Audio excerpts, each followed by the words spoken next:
How to add extra member on Netflix. Want to share your Netflix account outside your household?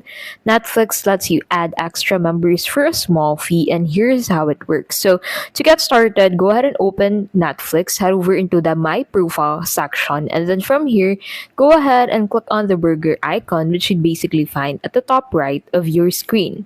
So once you're on this section, go ahead and look for the account tab. So go ahead and click on account on the pop-up, and that will take you into this section. So from here, simply click on this buy an extra member slot, and that would take you here. So you'd be given a link wherein you can basically sign into your Netflix account and then avail the extra member. You can remove or reassign extra members anytime, but this is not available in all regions, and extra members can't change your plan type. Adding an extra member is the easiest way to share Netflix outside your household. Simple, flexible, and affordable. And that is how to add an extra member on Netflix.